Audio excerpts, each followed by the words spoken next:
Parang naglolokohan tayong lahat.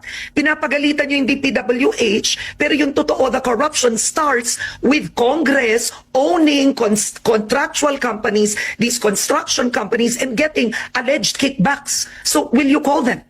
I saw that hearing and actually barraging the DPWH, the agencies, they're not the prime. They're not the masterminds of the corruption here, right?